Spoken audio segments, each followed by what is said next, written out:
just be there, be present. And if you get it wrong, it's fine, because we're like, a lot of women don't know either, and we're getting stuff wrong all the time.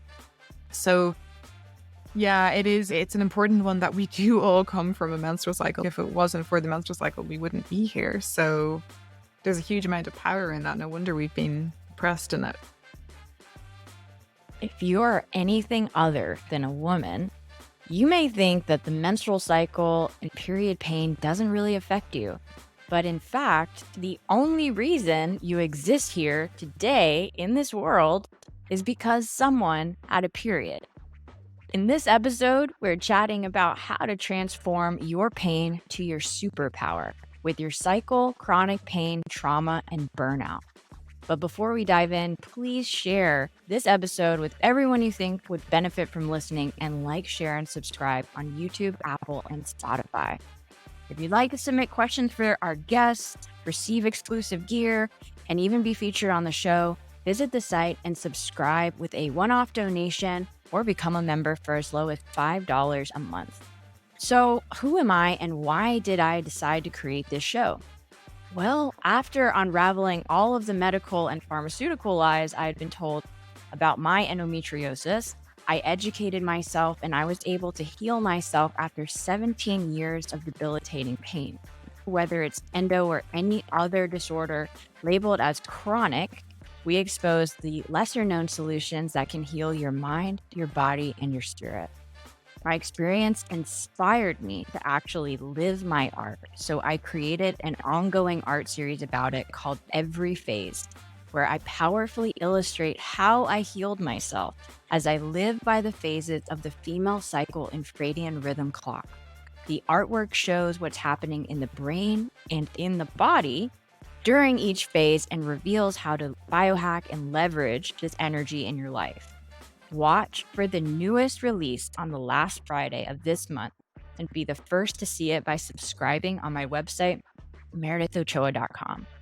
You can also check out these super cool, and you can see this if you're on YouTube, $50 bite size, because you can literally bite them, acrylic block art pieces. And these actually capture all of the images from the Every Phase series.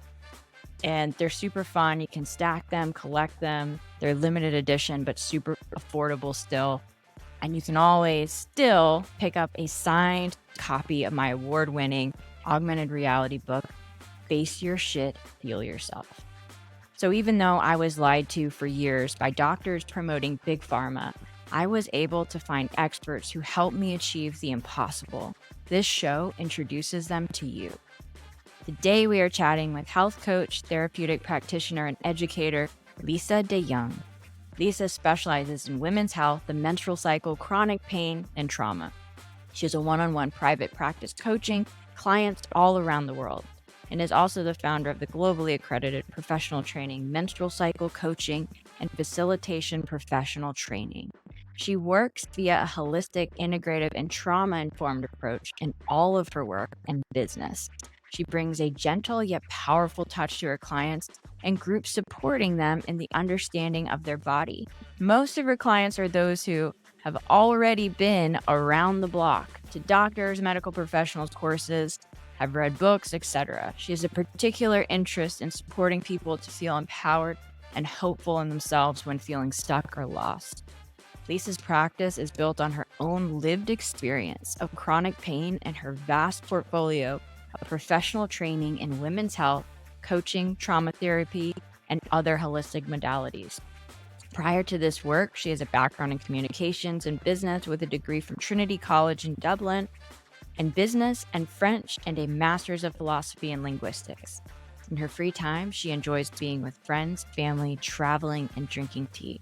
She is an aunt of 3 and lives in Wicklow, Ireland.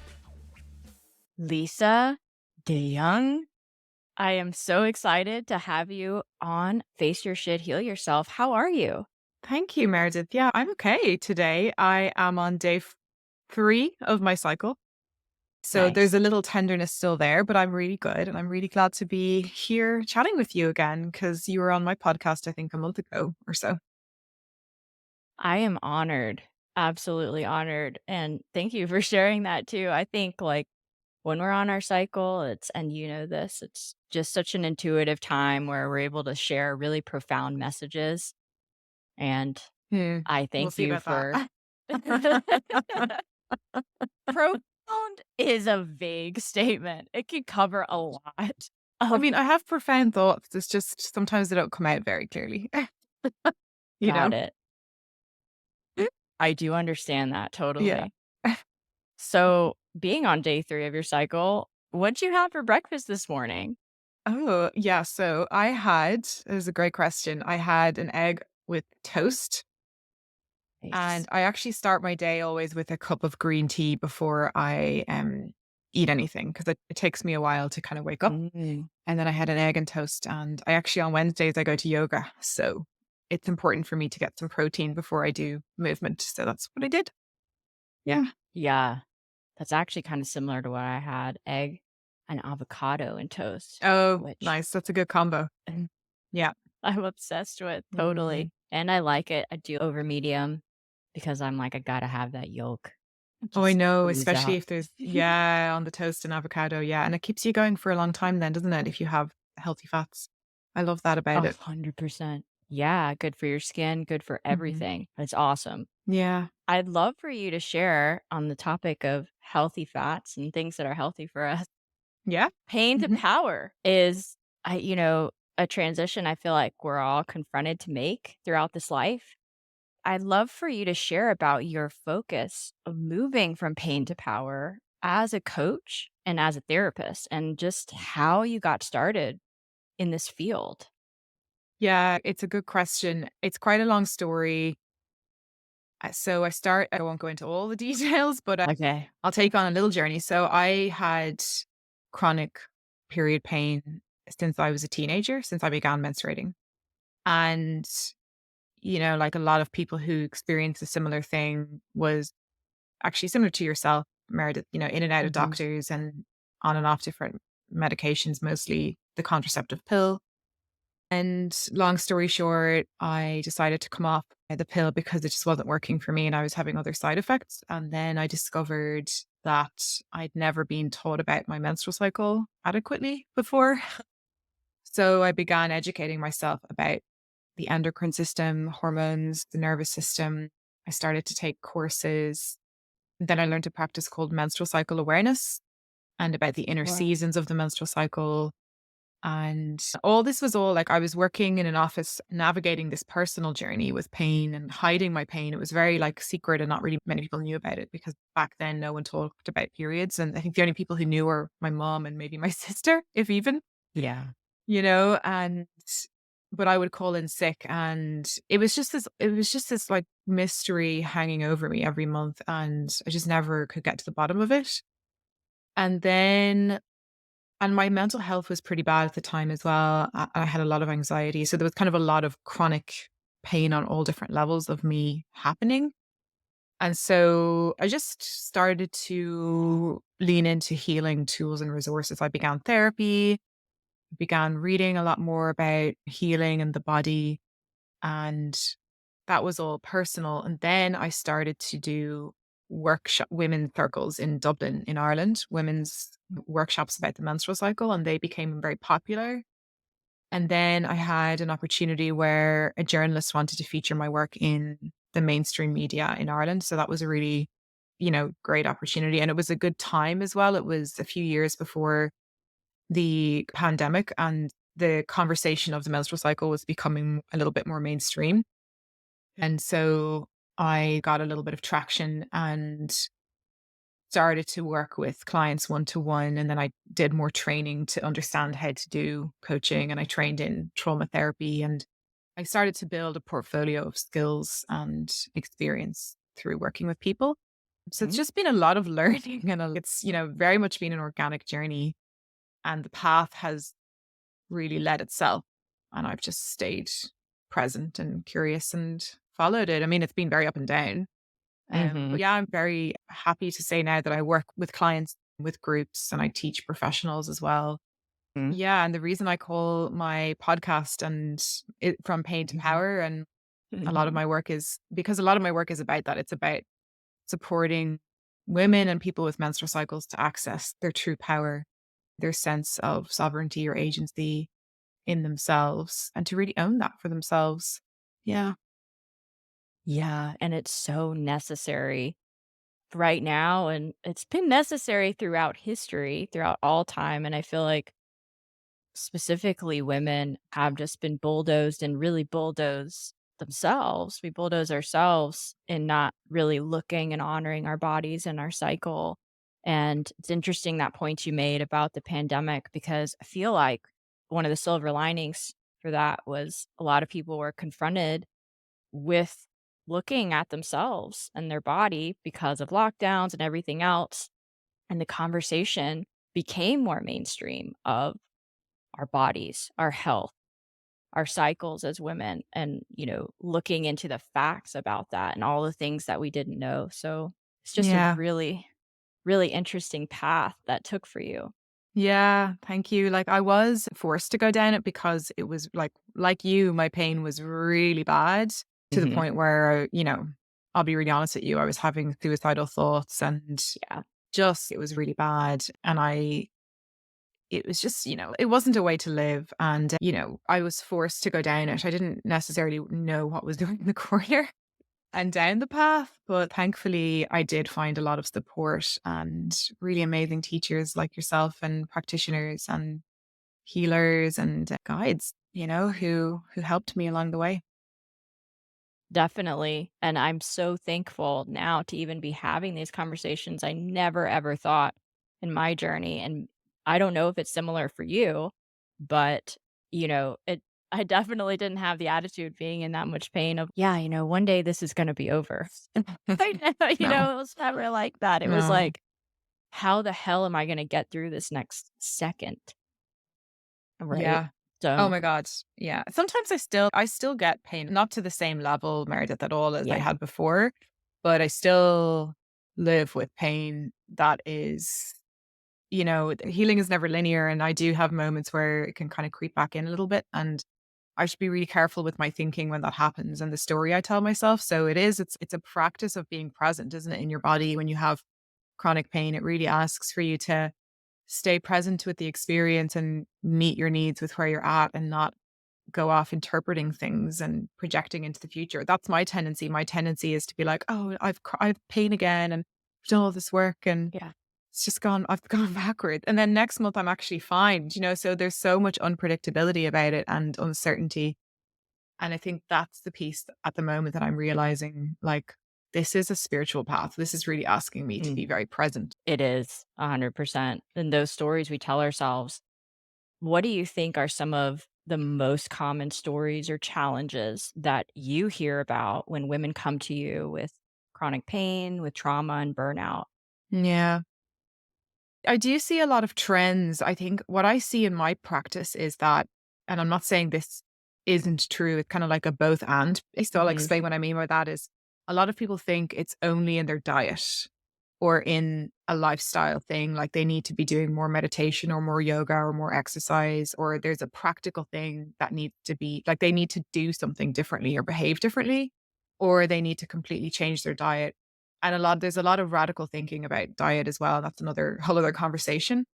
But what I see is there's kind of this fear of pain people carry and perfectionism around wellness, even and, the standards that we hold. And then also when I dig deeper, there's a lot of women who and people with cycles who might be like a really common thing I see is people who don't have the skills and the capacity or the safety to feel uncomfortable feelings. I know we talked about this before and Mhm. how whether it's feelings in the present because of circumstances or feelings from the past because of things that happened.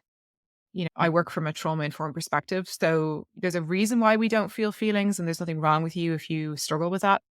But it does eventually take a toll and we pay a price for that. And so that's something I try to help people with is to build in their body more space for some of feelings, difficult feelings and including good feelings too, actually.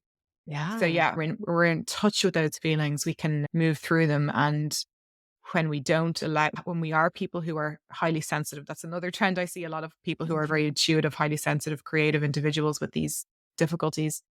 And then they have all these big feelings, but when we block them, it's a lot of pressure. It's like we're trying to stuff a lot of energy down into this container when actually we need to loosen the container. And then the body becomes a bit more free, and that tension, like we let go of tension when we allow ourselves to feel our feelings. It's just building safety with feelings really is the huge piece that I see in my work. Yeah. Great question. Yeah, I remember talking to you. One of the most profound things I remember on your podcast was we were talking a little bit about endometriosis and the estrogen dominance, so to speak, as a response to the patriarchy and the overbearingness throughout history. There was something about that. I remember that specifically, especially when you were talking about some of the common issues that people come to you with because it's part of the collective understanding of anyone that experiences a period to have, when you have estrogen and estrogen dominance, the roots of that being based in something, of course, biological, but also something spiritual for the Mm. collective. What are your thoughts on that? Yeah, it's a really big question. And I do think about that a lot. I think like how we're interconnected, not just on the physical, but also like this. So the systemic view is a view that I work with in my work, and that collective view. And so, okay, so when we look at the menstrual cycle from that energies point of view, and we split it in half. So we have say we have two phases to the menstrual cycle. We have, say, the follicular phase and the luteal phase. And I know there's two others as well, but we'll just keep it Mhm. simple for now. So that first half, when you're coming out of menstruation, that is the half of the cycle where the hormone estrogen is rising. So that's the estrogen side of the menstrual cycle. And from the Chinese medicine point of view, that is the yang or the masculine energy. So that's the coming out of Right. the cave and, you know, ready to exercise again and do things and be productive in the world.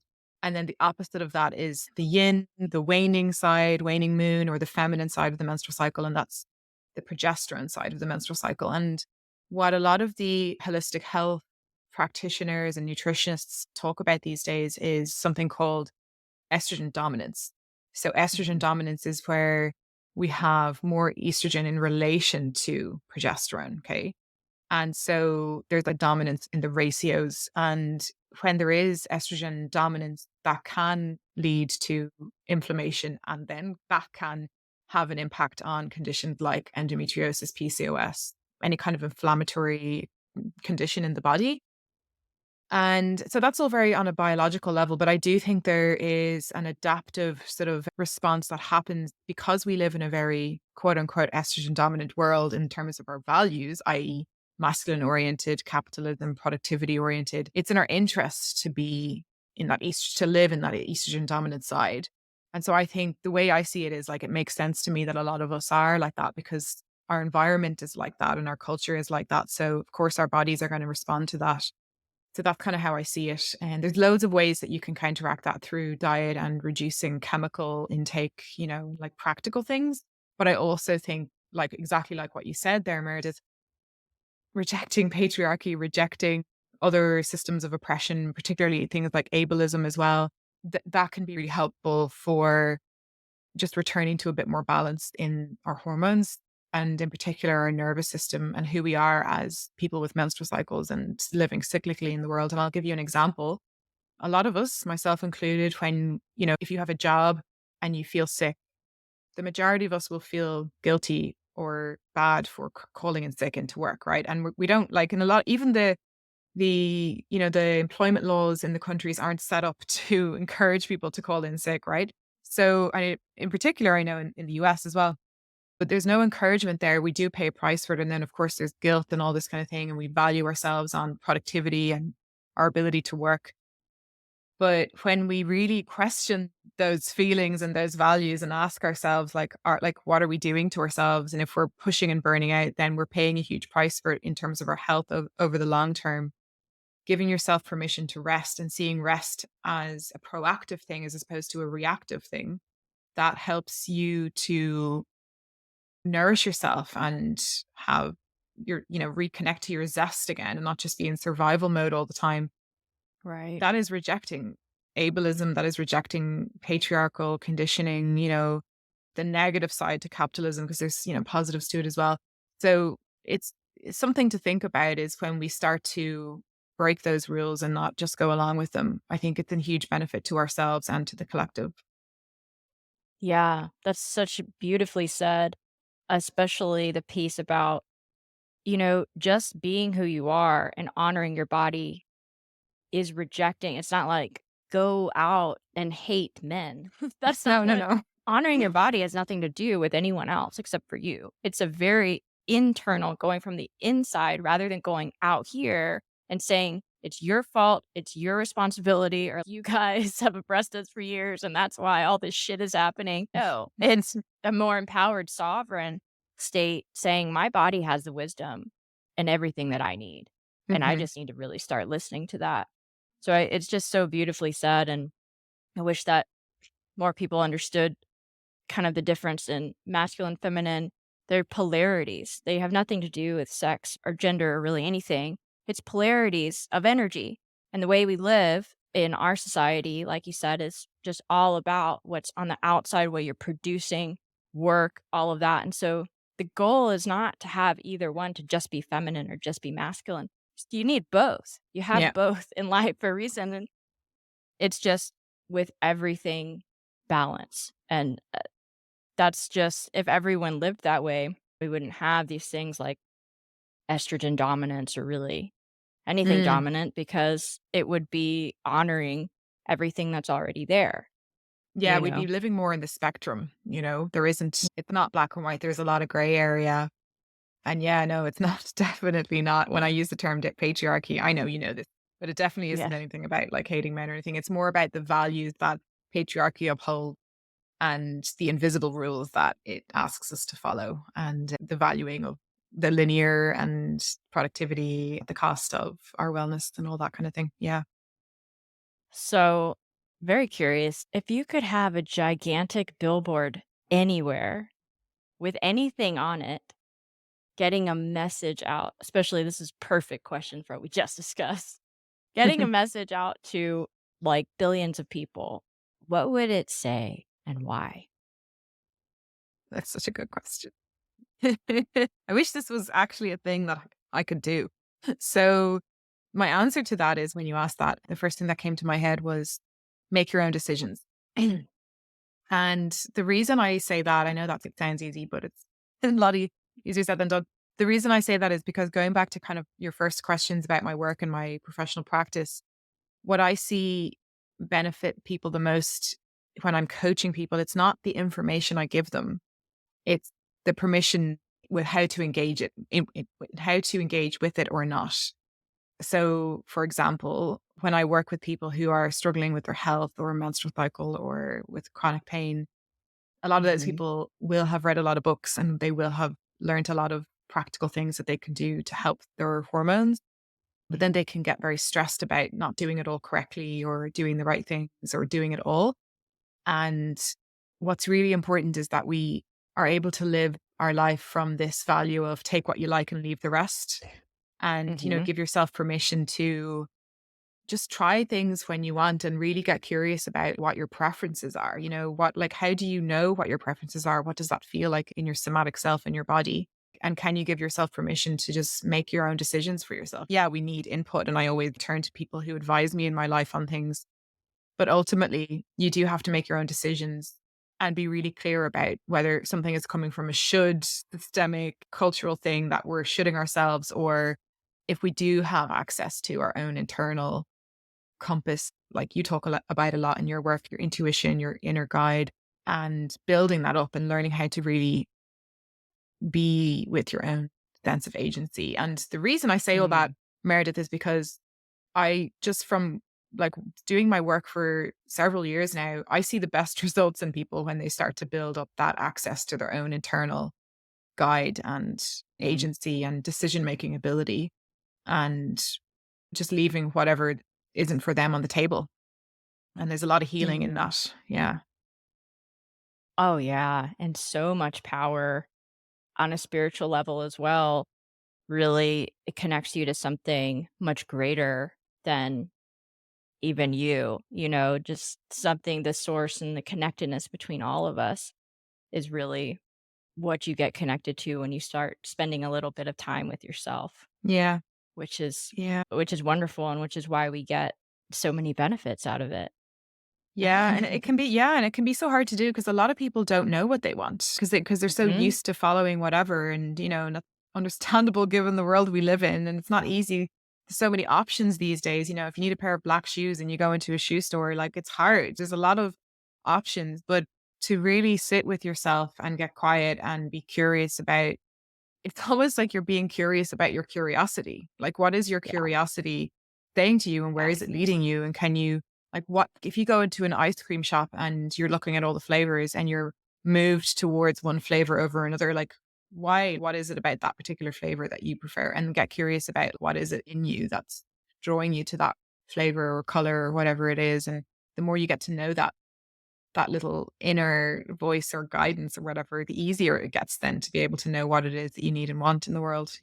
But like it's an ongoing Yeah. journey. I don't have it figured out either. Yeah. And that's the best part. There's no destination. Like the whole thing is the journey. Mm. And that is definitely something I wish that I just like took a step back. Like looking back now, I'm like, it didn't have to be that much hell. Like I it know. did, but it also didn't. Like it's all fine and it's all perfect and it's all good. And it was that hell for me for a reason too. And it served me as well. It's all a perspective the way you look at it. But Yeah. it's like that journey piece, whew, that when you get to a certain point, you're like, oh, I reached this part that I thought was a destination and then you realize, "Oh, but it was really all about what I just experienced." Yeah, yeah. That lasts for 2 seconds, and then you're like it's this constant state of evolving and ascension, and it gets into a more spiritual conversation, as you know. Yeah. So Yeah. I know. And then you realize, oh, there was no need for me to question myself and spend so much energy like doubting myself for so long because, and then you just start to be easier on yourself, don't you, the more you go through the journey. 100%. So when women come to you on their journey, what would you recommend? And really just for all people, one thing that you recommend everyone start today and one thing everyone stop today to help them with their pain. Okay, that's very that's because it would be different for everyone who I'd work with, so I'll Yeah. try and keep it general.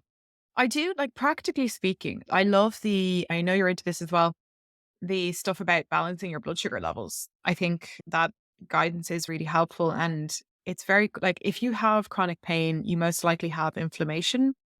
And so learning how to balance your blood sugar levels through your diet, it's very easy and you see results very quickly. And I like a practical tip that you can get results from quickly, it keeps you motivated. So there's loads of ways to do that. But the one thing I would consider is like we were chatting about at the start is to include healthy fats in as many meals as you can and to not Yeah. skip meals either. I think I used to do that. I used to I wouldn't binge eat, but I'd skip meals because I was busy, or drink tea or Mhm. coffee or snack on something instead. But now I try to have like meals and balanced meals at the same time every day. And the difference in my energy is huge after doing that. So that's one thing I would recommend people to start doing. And the other thing you said something to people to stop doing, what comes to mind is isolating yourself. I think it's really important to be in connection and have people, even one person in your life, like going back to the suppressing your emotions thing. That's such a huge part of our health that we don't talk about enough. It's really important to have a place where you feel safe to talk about things, like a non-judgmental space where you can talk about your feelings, whether it's a friend or a family member, or maybe you pay someone like a therapist or a coach, just that you feel comfortable where you can talk about things that are going on in your life and they might be able to mirror things back to you or give you a different perspective or sometimes challenge you or just for you to be heard. Mm. It's a really healthy thing for you to do. So yeah, that would be the proactive piece about, don't isolate because I think that isolation is a huge part of the problem when it comes to pain. Yes. It's such a lonely road, as you know. Mhm. And this conversation, like we were talking about earlier, just was not mainstream at No. all. Very isolating. And so it's so powerful. The community you've created and the work that you're doing of holding that space for people as a coach, as a therapist, it's so profound because no one knows. I mean, people are starting to know now, but at our time, and even, a lot of people still in the mainstream don't know that there's resources out there Yeah. that you don't have to. There's a very limited number of options presented to people in chronic pain. And it's usually some type of intrusive surgery or some type of really Yeah. harsh drug. And even if that is what you choose, you don't even know anything else on the menu. And then there's no real person or place to process all of those emotions with and to share that with. If you don't have a partner that's supportive, if you're going through this on your own, it's something I wish I would have known about you. I'm sure you wish to say, I wish I would have known that there was this entire community so much earlier. I'd love for you to speak about some of those very unique and valuable resources that you've developed for self care during endometriosis specifically. I have actually several courses that you can take for free on my website. I think it's called can't remember the name of my own course. It's called Endometriosis: A Self-Care Journey, because a lot of the advice about endometriosis is about like really helpful, like practical things, like I said, diet, and then there's loads of guidance in terms of if you are looking for a surgeon, I highly recommend the Facebook group Nancy's Nook, which I refer to in my course. But a lot of the because I work from a relational point of view, meaning the relationship with yourself and the world and your body. Yeah, it's just called Endometriosis: A Self-Care Journey. So it's all about learning to feel empowered, finding your voice, being in trying to cultivate more self-compassion, particularly when you're going through pain. And then there's lots of practical things you can do. There's so many things I do. For example, like the blood sugar thing is really important for me. Before I menstruate, I will make sure that I have food in the house, so I'm not left without food. Practical things like that. I also do acupuncture. I went for a Maya massage therapy teaching, and I do that on myself. So it's like an abdominal massage that I do Yeah. every once in a while now. I used to do castor oil packs, but I stopped because I just didn't want to do Mhm. them anymore. But that's something I could take up again. So there's loads and loads of things you can do. Really, it's thinking about how you can reduce inflammation and support your relationship with yourself. And then I have as well a menstrual cycle tracking journal and on my website. And I have another course which is all about trauma and chronic pain. And that's all learning about, yeah, like how to regulate your nervous system better. So there's loads of resources there on my website. And then I've got, as you know, my podcast as well with things to listen to. So I just, have a little look around and see what takes your fancy. I visited your website and there's tons of cool stuff on there. I really loved seeing that. There's actually that course you spoke about a little bit as like an add-on for health practitioners Oh, about yeah, yeah, menstrual.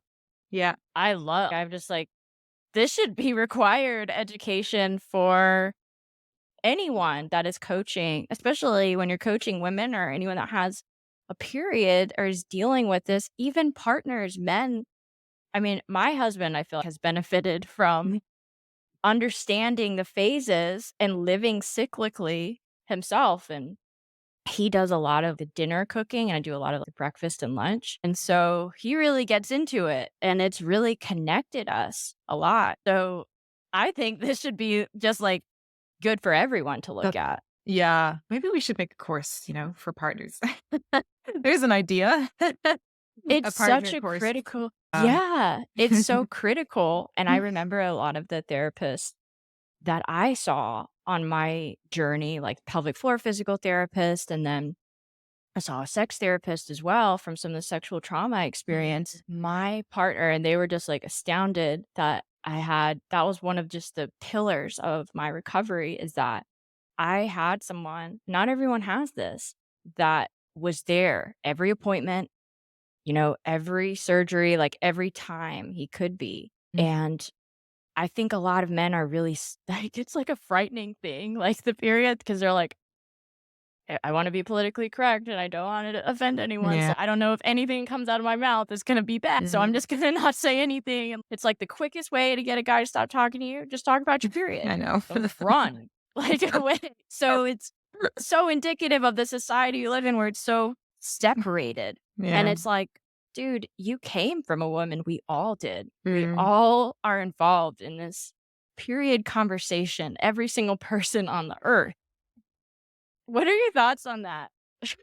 Oh my God, it's so true. There's a lot there in that what you've said, Meredith. It's so true. Like, I have loads of male friends who I talk to about my work, but then, like, I have one friend, God bless him, like, he shared something on my course, that course you were talking about. I train professionals in coaching in this space. And he Mhm. shared it on his stories, and then he texted me privately and he's, "Did I say that okay? You know, did I say the wrong thing?" And I was just like, "It's fine. Don't question yourself. It's okay. There's no wrong, you know, there's literally Mhm. no wrong." And we need Mhm. you. We need the men to be there, you know, and I'm similar to you, very lucky to have a very supportive partner, and he doesn't like, yeah, thankfully he doesn't question himself, because that'd be like a lot of work for me to have to validate him all the time. Like, which I don't need that either, you know? So No. just be there, be present. And if you get it wrong, it's fine, because we're like, a lot of women don't know either, do you know? And we're getting No. stuff wrong all the time. So yeah, it's an important one that we do all come from a menstrual cycle. If it wasn't for the menstrual cycle, we wouldn't be here. So there's a huge amount of power in that. No wonder we've been oppressed in it. Huge, Mm. huge, and it's such an opportunity for men to also support that, Yeah. and, everyone lived in a world our Earth operates cyclically, Yeah. everything. Seasons, it's all connected. It is. And what's so cool about this is that, like, when you first start to learn about the cyclicality of the cycle and the seasons and your body, you kind of like, one of the things you learn is like resting at menstruation. That's one of the tools, right? Resting and moving slowly with your energies. And you do start to think, oh, I have to rest more. And how can I do that? Because I've loads to do. But the more you start to live it and the more you start to integrate it really gently, like on Monday this week, it's Wednesday today, I was on day one and I had a lot of work on, a lot of calls, but I squeezed a nap in between. So I had little pockets of rest, you know, in between things. And that helped really balance my day out a bit. But what I realized is that, and you probably know, I'm sure you feel the same in your own work and your art, you do become really creative and really productive in ways that you've never been before when you start to live in Oh, this yeah. more cyclical way. So you're not missing out. In fact, you're actually really improving that internal chi and zest and connection to yourself and your higher power and your energy, and you just have so much more access to energy, and Mm, there's so much more to live for, you know. I'm just not in survival mode anymore like I used to be. absolutely, exactly. Just because you can doesn't mean you should. It's something I'm constantly saying. Especially in me making art, even, creative processes, like, yeah, Yeah. you gotta like, the best art is not made when you're rushing your ass through, No. cranking it out, Mhm. like, hell no. No, it Mhm. needs time to marinate, to sit, to Yeah. develop, to grow. Yeah, and pacing yourself with that process. It does take time. Things just take time, but it's so worth it, you know, because you're following breadcrumb trail, if you will, and Mm, you're not forcing your agenda on something. And it's just, yeah, it's just a nicer way to live, I think, you know? Yeah. absolutely, and now, the nicest time is the biohacking with art time. Are you ready? Alright. It is our finale question. It's my favorite part of the show, if anyone could tell. If you could describe your healing philosophy of going from pain to power with any art medium, how would you make it and what would you choose? So I've actually done this already, Meredith. So this is an easy question for me. I love it. But it's Let's actually, go. I'm so cheating with this. I'm cheating because I didn't make it. Well, I kind of did. So I'll tell you the story. I worked with a branding designer last year to create a logo for my work. And I'd already been doing my work for and by the way, if you're a coach or a professional who is wanting to start like working with people, it's a really good idea to start your work and then do your branding a few years later, because then you know what it is that you do, right? So that's what I did. I did my Yep. branding after I'd been doing this work for a few years. And so she sent me loads of questions about who I am and what my brand was and what I do, blah, blah, blah, and got me to do a Pinterest board and all that kind of stuff. And Mhm. then her job was to design some logos, etc., for my brand. And one of the things, so I'm half Irish, half Dutch, and hence my surname is my surname is a Dutch name, and my dad is Dutch, my mum is Irish, and my mother's side of the family come from an area in Ireland where they speak Gaelic, so Irish. So my mother grew up as an Irish speaker. And my grandfather, so my mother's dad, he was a scholar of ancient Irish literature in Ireland and very well known in that kind of like academic space. Mhm. And I was very close to him. And so he was a scholar who studied like the Book of Kells and all these ancient Mm. books and literature. And I don't know if any of your listeners have been to Ireland, but there's like, all these, there's a very certain type of art that you see when you Google like Celtic design. It's all like spirals and curls and all these really cool designs. And so my going forward then to my web designer, she was asking me, are there any kind of like designs that you like? And I said, I really like Celtic design because it's connected to my own heritage. However, I think it's also very pagan looking and my work Mhm. isn't in the pagan kind of space. So I just kind of Right. dropped it in. I didn't expect her to design anything with anything Celtic in mind. And then anyway, long story short, she came back to me with my logo, one of the logos, and it was this beautiful like circle with a spiral in the middle. It's kind of like a spiral, but it's got four corners Mhm. and it's very classy looking. And she Yeah. said to me, and she had the little description beside it, and she said to me, this, depict it's linked to Celtic design and your history, but it also depicts the journey that your clients go on in their journey from pain to power Mm. because it's like a spiral. But when you take a step back, it looks really symmetrical. It's like a little bit like one of those, those ice crystals where it's like perfect, or the Mhm. snowflake when you put it underneath Yep. it's like that. It's got this like perfect form. And you look back and you realize, oh, it's in the twists and the turns and the spiral that there is this like holistic form and there's a beauty and it carries meaning. So when you asked me that question, I was like, that's my answer. I guess I was part of that Wow. design with her. And I was really proud to have that as my logo because it's just very mean. I don't think anyone really understands that but me, but it's really meaningful for me when I look at it. Yeah. Oh my gosh. Just totally knocked it out of the park. That is I know she did. just Yeah. she did. And then your story and having just, the birth of that thought of, because I always like to say the best marketing strategy is just telling the truth, and how much you tell the truth about who you are, what you are, like that is what is your competitive edge. That's what makes you different. That's what separates you, is just being you. And Yeah. that's such a it's literally a symbol of your history and also your forward progression and your work here. Really Yeah. beautiful. It's such an Yeah. opportunity. People don't think that deeply a lot, unfortunately, a lot of time into logos, and it's such an opportunity into design work in general and branding in their business. They're, like, not thinking like that way, but it is, like, people are coming to see you. What are you about? And it's really telling, like, that energy and that story, even if people don't understand and they're seeing, like, these lines, it's still there. Yeah, yeah, the vibration is there, right? Yeah, that's what I feel, and it like I feel very connected to it, so I always feel very proud because I was so close to him, my grandfather, and he just did such amazing work. And also in Celtic history, there's so much connected to the cyclical, like the moon and the sun and the stars, and the Celtic calendar as well. That really aligns with the menstrual cycle too. So it's just, yeah, it's just like very synchronistic that she put that together for me. I was like, I cried when I got it. Yeah. Mm. Beautiful. Awesome. It has been so powerful, this conversation with you today, and it's been just such a privilege to have you on. I would love for you to share where people, and of course, we're going to list all of this in the show notes, but where can people find you and learn more about your work? Thank you so much for having me, Meredith. It's been so lovely to chat with you, and I really loved your question.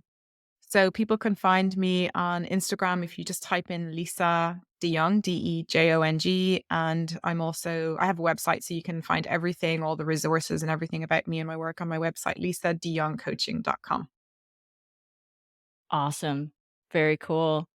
And I hope, and Lisa also hopes, everyone is able to take away something from this extraordinary conversation that we've had today to help them go out, face their shit, therefore healing themselves.